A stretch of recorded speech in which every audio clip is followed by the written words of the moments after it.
Let's get salty! Everyone, Zeddy here again today with a brand new video, and stop whatever you're doing. Hearthstone-wise, stop whatever you're doing. You're gonna want to start saving your daily quest today. You're gonna want to start, well, we probably are saving certain things already, but yes, you want to start preparing for that expansion launch, the Lost City of Un'Goro, and I'm gonna give you all the best tips and strategies to get as much XP as fast as possible, to get as many packs as possible, also to get possibly a bunch of free packs you might not even be aware of that are in the game. There's a lot of them, so we'll go through all of those strategies, and of course another great strategy is to win our giveaway for 3 tavern passes out of my pocket. To enter that giveaway, like and comment in the video, link down description below, the one with that thumbnail over there. Be subscribed to the channel. If we hit 1,000 or extra 1,000 subs by expansion launch day, I will add another tavern pass. So hit that sub button, make me go baroque. So yes, the Lost City of Un'Goro expansion will be launching on July 8th. It's typically around 10 a.m. Pacific time, 1 p.m. Eastern, 7 p.m. CET. We'll be streaming it live at twitch.tv/Zeddy when everything happens. If you want to come hang out then, we'll have a reminder on Tuesday. But yeah, that's the general idea. And because it's on a Tuesday, the reason I say start saving your daily quests on Sunday, you'll have one on Sunday, one on Monday, one on Tuesday, and then clear your weekly. I still have to clear my weekly. I've not been playing a lot of ranked. I've been playing Brawl and Arena a lot. Regardless, you want to have this clear for Monday when those new weeklies come in, and then just save everything, because on July 8th, this rewards track will reset, right? This whole rewards track, if it ever wants to load, this client just great stuff. Anyways, yes, it'll reset, and the level 20 reward is that Oshu legendary, I believe it's called. The only way to get it is to get to level 20. If you want to play a tribal deck, it's nice to get there a little bit quicker. And yeah, saving quests can absolutely do that. And I personally like to speedrun it, so I have been going a mile above, and I saved the Nas quests over the last 2 months. And yes, I've been doing my daily every day. I haven't been wasting a daily. I'll do this one today, and basically, yeah, you just want those full, right? And it's important to know that, yeah, if you do complete your quests, or for example, I am also saving achievements. You can save any achievements with XP. So you could go through any of the older sets of stuff you may have not completed yet, complete them, and then don't claim them and save them for that next rewards track. So I already have a few from this expansion, which, by the way, you can complete the next expansion's achievements. There's some you can do right now, like Kindred, you can do with the Herald Raptor, right? If you really want to grind that out. Or you could play the arena, where you can draft new cards, and it does count in the regular arena, the underground arena. I just wish it counted in Tavern Brawl doing the early access Brawl, because I would have completed a bunch of those there. Unfortunately, not the case. And yeah, I'm saving all the mini set achievements, literally every mini set achievement I completed, and I've been sitting there. My OCD of this exclamation mark has been pretty high, but when the shop one's always up, is it really that big a deal? There's always an exclamation mark. So yes, you can save achievements, which can help a good amount of, speed running. I like to speed run. I'm into the speed run stuff. Shout out Summoning Salt, all those awesome guys. So that's one tip. Another thing you'll note, I have 71 packs to open, and none of those are Lost City of Un'Goro.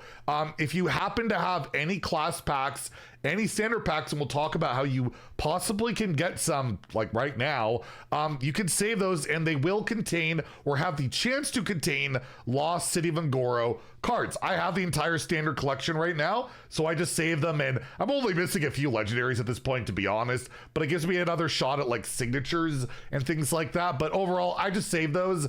This is more niche, probably not going to be super relevant for most of you, but it is something to be aware of. Another thing I get asked, is the arena going to reset? No, we already had the arena reset. But just as a minor tip, if you're an arena player and you're kind of got a run going, I have a 4-in-1 Warlock run, right? Maybe I don't plan on doing another arena before expansion launch, then just leave it, because once the expansion goes live on July 8th, at the whenever it launches in the game, the rewards of the arena will be updated to go from, you know, the packs we have right now of what, Emerald Dream, they'll be updated automatically to contain Lost City of Un'Goro packs. So you can just save that one last arena to get 1 or maybe 2 packs depending on what mode you're playing. So just again, something to consider, a little bit of min-maxing as we go along. I always get asked this, typically from newer players, what expansions rotate when the expansion goes live, right? The only time any expansion rotates is at the beginning of a new standard year, which is always, it's been either March or April. So you're not going to have any expansions rotate until next year. We're going to have the same sets legal, which basically is what's showing right now in your collection with the Lost City of Un'Goro, the Emerald Dream, Great Dark Beyond, Perils of Paradise, the Whizbang's Workshop, and then of course whatever's in the event and the core. Nothing will change. Even the next set that comes out later this year, nothing will rotate, but I'm sure I will remind you guys with that expansion launch when that occurs. We were talking about free stuff or class packs you can get. First we're going to go into the one strategy that I always mention every expansion, because we always have newer players coming in that will have zero idea this exists. You want to go to your BattleNet, hit up this button up here, the shop, you know, Blizzard's favorite place for everybody. Go to Warcraft, go to Hearthstone. There is a free legendary available to everybody if you haven't claimed it yet. Well, you go down to Wild here, right? Go down to Wild. You have the Knights of the Frozen Throne Adventure. Click that. You'll want to redeem it, claim for free. I'll move my head here. You just click the claim for free. It'll be downloaded in the game. You beat, I believe, the prologue mission. You will get 1 random free Death Knight legendary, which you can play in Wild, although you probably don't want to these days. But more importantly, that's 400 dust. You can disenchant that card and get 400 dust for it. So that's just a nice little thing that, again, you're a newer player, you would have no idea. There's no way to know that. And there's also a thing you would have no idea of knowing, and it's becoming, I guess, older and older, so more and more people won't be aware of it. In the game itself, if you click the modes button, you then go to the solo adventures tab. There are multiple adventures in the Book of Mercenaries and the Book of Heroes. They all contain free packs. So you go to the Book of Mercenaries, you take a look at all these different heroes. If you complete each and every one of these, you will get the class pack for that respective class. So you complete Rikara, and they take like 30, 45 minutes. They're relatively easy. There's some lore and all of that. Every class, you get a pack for that class. So Rikara, you would get Warrior. Zarella, you would get Priest.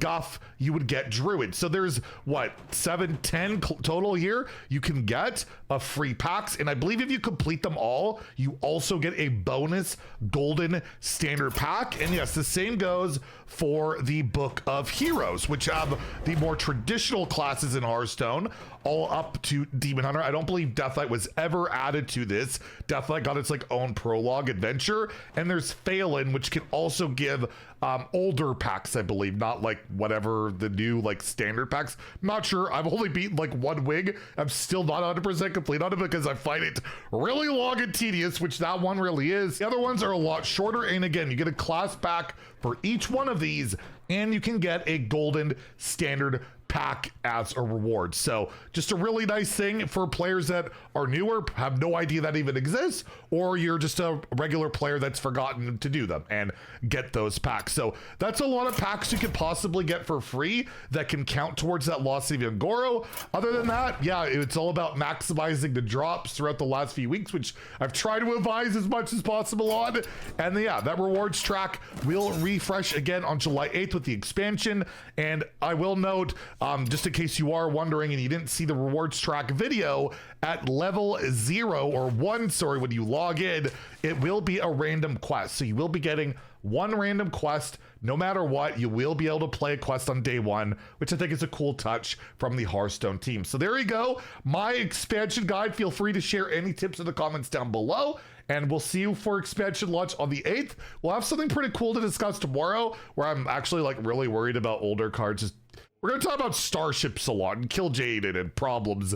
And then on Tuesday, we'll have day 1 deck recommendations, and then we'll be off to the races. Anyways, if you enjoyed the video, please like and subscribe. Have a great day and stay salty, my friends.